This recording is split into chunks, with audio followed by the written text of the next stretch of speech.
All right, guys, welcome to another episode of the Reinvest Podcast, episode number 83, where we help busy entrepreneurs and business owners diversify into real estate. We're going to jump right in today. Got a great guest, an Ohio native, Joe Fairless. Joe, how are you, man? I'm doing well and looking forward to our conversation. So technically, you're not an Ohio native, right? But you live in Cincinnati. So I didn't want to correct you. I was just going to roll with it. But yeah, I live in Cincinnati. I was born in Flint, Michigan. I grew up in Texas from when I was through college. And then I lived in New York City for 10 years after college. And I've been in Cincinnati for about 10 years or so. So I think the real question then, where does your football affiliation lie? Well, always Texas Tech Red Raiders for sure. If we're talking, that's where I went to school. If we're talking professional, it was the Lions, then it was the Cowboys, now it's the Bengals. Okay, hey, you've come home, yeah. I never jumped on the Jets or Giants bandwagon when I was in New York. There you go. Fun. As long as you're not SEC or Michigan, you'll be okay. So Texas Tech's a good, safe thing to kind of ascribe to in Ohio. That's right. Awesome. That's right. Yeah. No conflict of interest there with people in Ohio. So Joe, co-founder of Ashcroft Capital, for those that don't know, correct me if I'm wrong here, but assets under management, your company's size is about $2.7 billion in assets under management. That's correct. And how long ago did you start Ashcroft? August of 2015. Okay. Wow. Yeah. So that's it's been a rapid acceleration over that time. I know there's been some track record even prior to that, which we'll get into today, hopefully. But in addition to that, deal. Yeah. Well, it's funny. One of our coworkers was like, you know what? We need to hear the smaller pocket stories, right? Because everybody kind of grew up on bigger pockets, and there's this misnomer out there that you can do no wrong, and that real estate's all about just building wealth. And there's a dark side to it, which if you don't learn from it is going to be pretty tough. Yeah. But one of the other things though that you have built is the Best Ever brand, the longest running daily real estate podcast, the Best Ever conference, which Seth and I have been to in the last couple of years, and you're going to be there in a couple of weeks. Yep. And then the Best Ever causes, which it was cool to see this in the notes. That's a nonprofit that you and is it your wife that you guys have started? Yeah, and it's technically not even a nonprofit. We just donate every month to a different nonprofit, and we promote that nonprofit to our community to get the word out. And if anyone else wants to support them, then great. And we've been doing that for a lot of months in a row. I don't know how many. My guess would be about 50 months in a row. Wow. I do have 6 kids, so we're not technically a 501c3, but if you ever wanted to make a donation, we could do that. Well, that's awesome. One of the reasons we were excited to have you on today, I think people look at that 2015 to now, they look at how much the company has grown, how big Ashcroft has grown, and just realizing that takes a lot of people. It takes a lot of business leadership as well to know how to mobilize and utilize and create alignment with other people to get to where you guys are today. And I think it's a pain point that a lot of entrepreneurs and business owners struggle with is there's a lot of obstacles, either trusting people or how do I find the right people or what are the holes that I need to fill, or I'm capable to do something, so I'm going to continue to do that, but not realize how that's costing me in the long run. So what were in the early days, even pre-Ashcroft, the early days of Ashcroft, who were those who's, right, using that who, not how framework that you found, and what did they offer you that you didn't have or that you saw you needed? Well, in the early days, it was I couldn't buy a property without investors. So that's why I originally brought on investors. And I saw that business model was helpful for them and myself. And so that going back to square one, I bought single family homes. I had 4 single family homes that I purchased on my own, with saving money along the way while I had my full-time job. My first house was $20,000 I saved, and I bought it for $76,000. Then I saved and bought 3 more over a course of about 3-4 years. And then I realized, why need some partners if I'm going to go larger. And I went larger because, I was a spreadsheet thousandaire on my homes, but then in reality, I was not a spreadsheet thousandaire because people would move out, and Yeah. the move-in costs would be really expensive to, or excuse me, the move out costs to get it ready would be expensive and wipe away profits for the whole year. So I realized I needed a scale. So I would say the first uh, partner was uh, 12 individuals. First were those investors, and then from there, I realized, I think we can go through, the course of, different people and milestones along the way, but I'll pause right there. I'll just say that was truly the first group of people that really I partnered with. I saw that there was a need and we could both benefit. So I think, looking at the three ingredients, right, of a real estate deal, you've got the hustle, the person that's going to do the legwork, you got the money, and then you got the expertise. So you were going out to find the financing. You had exhausted your resources to as far as it could get you. To go to the next level, you needed somebody who they needed was somebody with the operational time, expertise. At least for myself, when we've gone out and filled investments or found partners in deals, that have come in a financial way, sometimes there's an imposter syndrome, right, that you feel because you're just starting out. And the guy that's writing the check, there's almost like the subconscious thing of like, because they have the money, it puts them above you. And so you're like, what value do I bring? And is there really alignment? You almost feel like, do they really want to put their money into a deal like this that they don't have control of? Because you, the operator, you want control of it.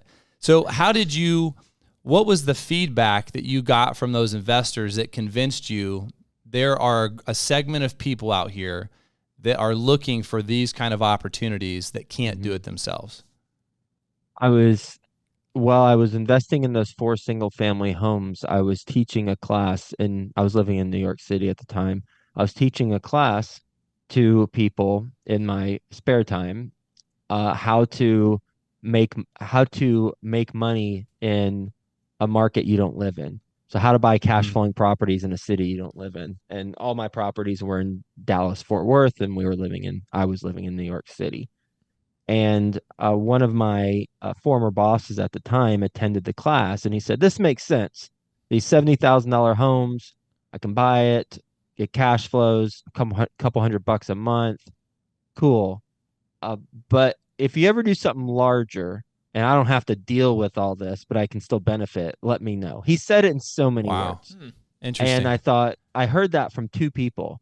And I thought, I think I have customers before I have a product. Hmm. And so that's what gave me the light bulb moment of, okay, there's something there where people want the benefit of investing in real estate. They have the money, they're focused on their craft of whatever they are doing professionally, or maybe they're just focused on other stuff personally, but they don't want to focus on this. I Right. know that.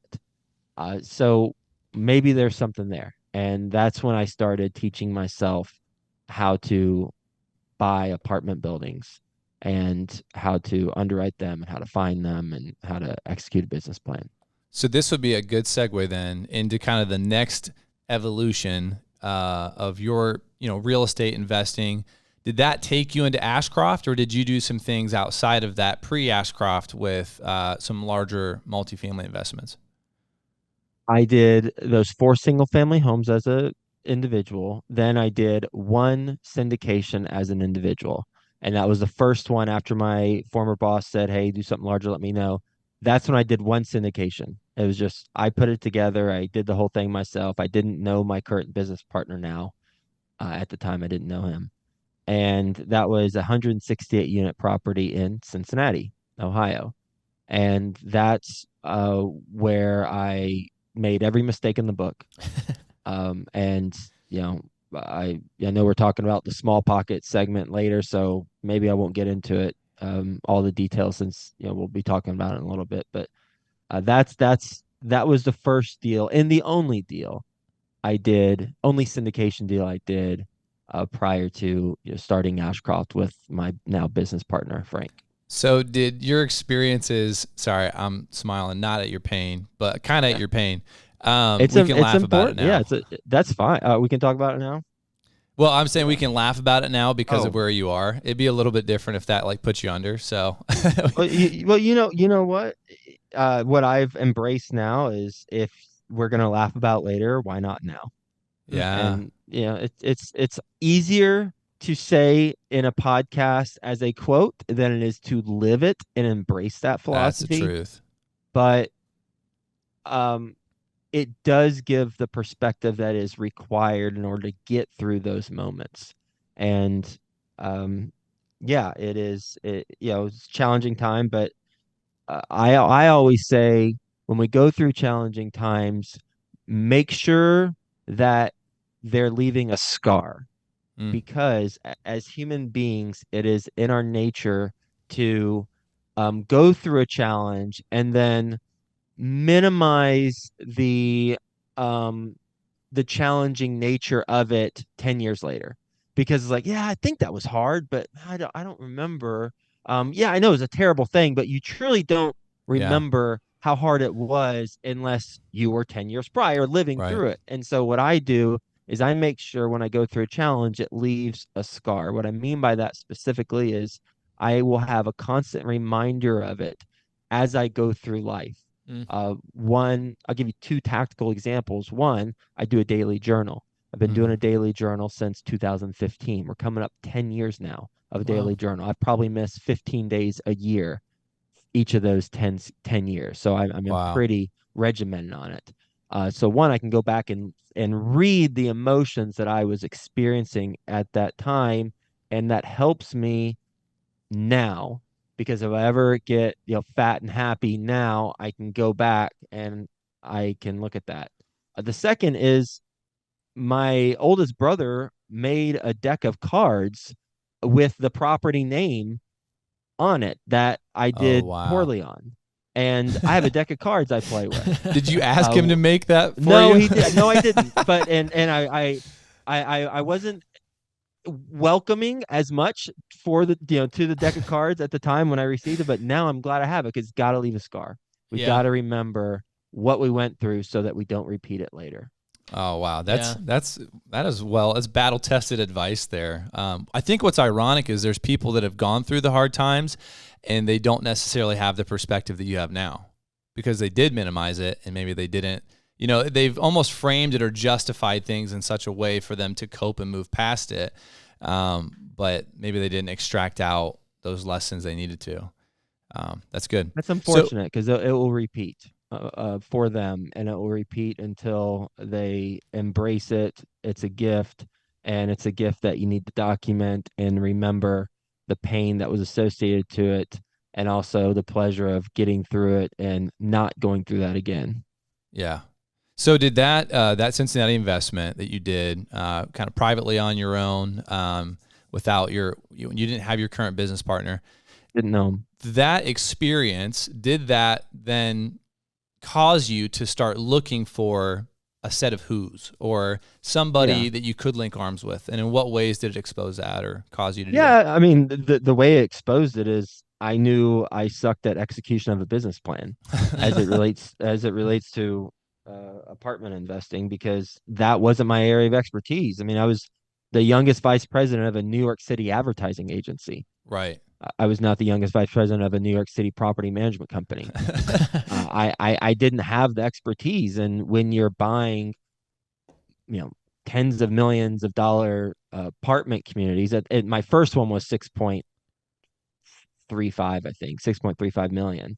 Um, but when you're buying a multi-million-dollar apartment community, you got to have experience on how to execute it. And of course, I had a property management company, but I wasn't savvy enough. I wasn't skilled enough to navigate and to direct the business plan along with them. And that's a problem. So yes, I the fortunate thing is I knew that the business model was solid. It was just how it was Mm, being executed was not. right. Business is rock solid. It's just you got to execute it a certain way. And I knew that if I was going to have success in the industry, then I needed to partner up with someone who brought that experience that I did not have. So how did you meet Frank and end up linking up with him to move forward with Ashcroft Capital? It was through a friend of a friend. He was my friend of a friend, or I didn't even know. I Sounds actually like didn't mafia even know the stuff. I person. know a Yeah, guy. they yeah, they were attending a meetup, and someone and Frank's friend was attending the meetup, and they started talking, and Frank had a deal. He was still a W-2 employee at the company, a multifamily company, and Frank was trying to put his first deal together, and they connected the dots, and they ended up introducing us. Wow. So obviously, upon meeting Frank, you identified that he maybe offered some gift mixes and some expertise that you didn't have.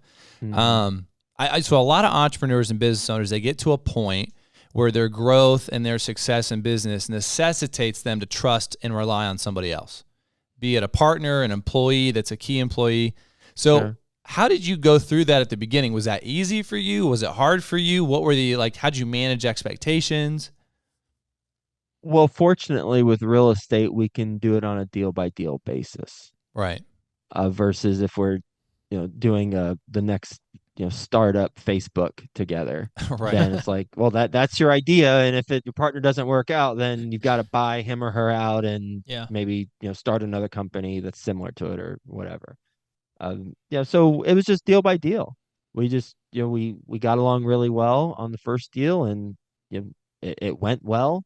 Uh, I didn't exit it prior to partnering on a second deal because the exit took about five and a half years, I think.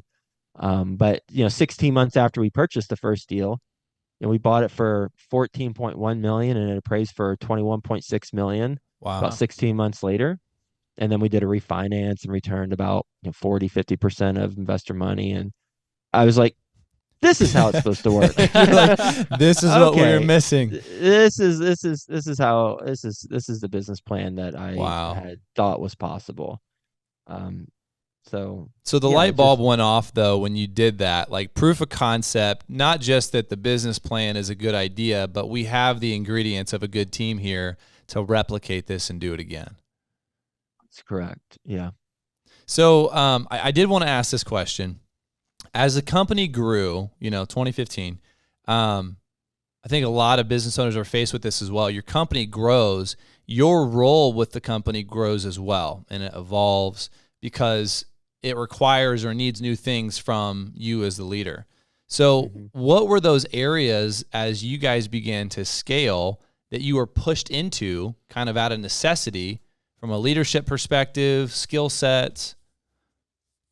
Yeah. Um, I'm very intentional about how I focus my time, and um, you know, the Jim Rome talks about the best use of our time is in the presence of our customers, or in this case our investors.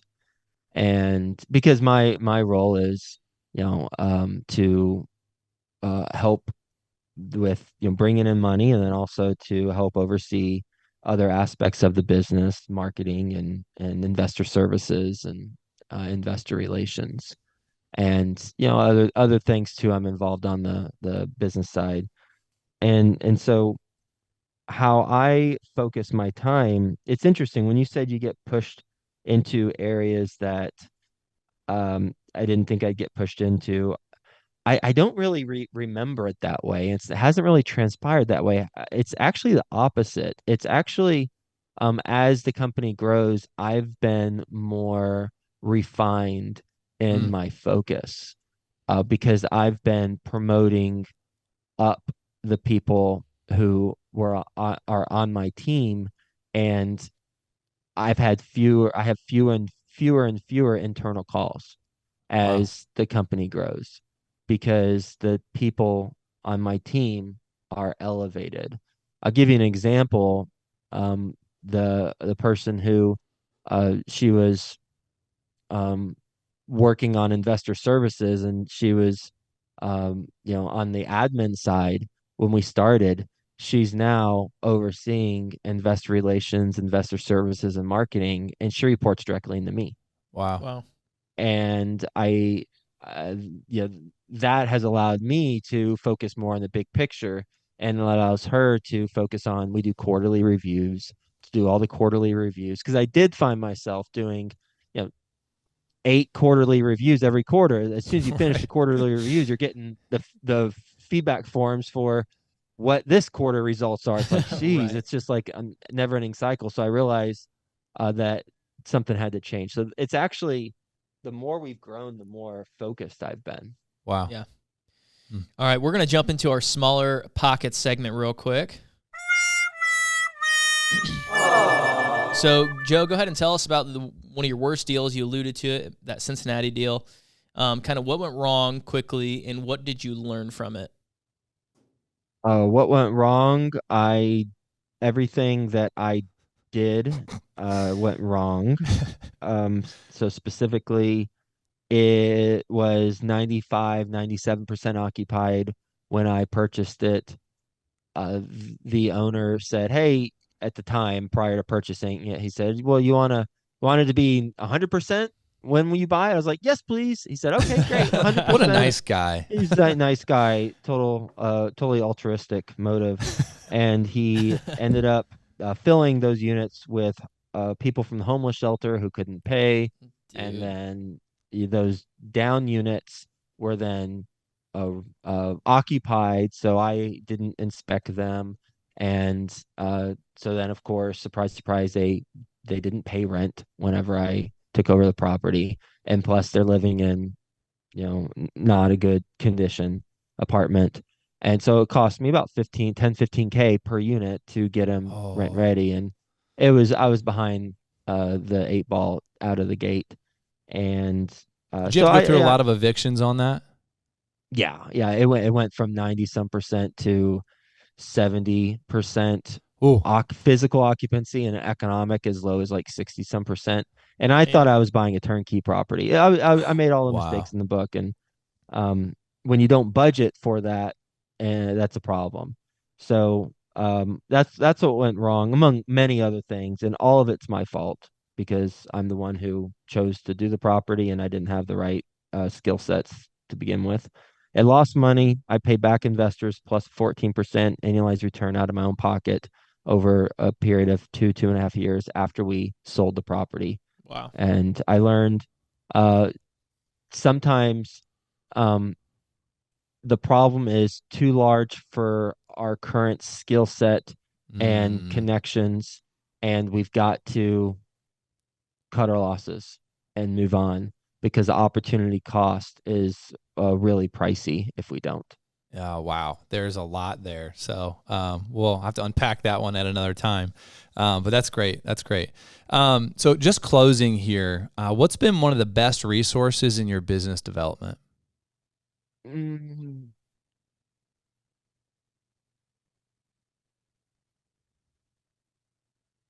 I could the podcast that I've done, daily podcast comes to mind, all the relationships built from that, and then also all the personal development videos that I watch on YouTube. Jim Rohn, Zig Ziglar, Tony Robbins, Oprah Winfrey, Les Brown. Yeah, just listening to them constantly and reinforcing the right mindset is necessary. As you've done that, I mean, how do you find those fresh voices, or are they having the I same don't. people? Yeah, I don't find fresh voices usually. Those ones I named are the ones I listen to. That's it. Tried and true. There aren't any more Yeah. that I think I'm for. Sometimes Steve Harvey, but there really aren't any more other than that I listen to. And it's just over and over. Like I've probably heard every word that every story Tony Robbins has had on YouTube, and same with Jim Rohn. Do you Those go are to the two his big ones. his events? I've been to Unleash the Power Within twice. Wow, Nice. awesome. Lastly, how can people find out more about your success and follow you? You can go to ashcroftcapital.com and you can read testimonials from investors, 100 plus investors who have invested with us. Awesome. Awesome, man. Well, Joe, thank you so much for your time today. I'm excited for the conference coming up, which at this point that this will be released, it'll probably have just happened. So, yeah, appreciate your time today.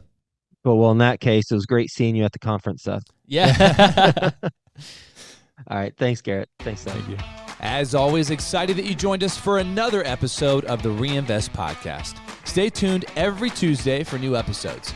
And if you want to learn how you can use your hard-earned capital to diversify into real estate, go to our website, lv5capital.com, and shoot us a message. Move farther, reach higher, and grow deeper. We'll see you next time.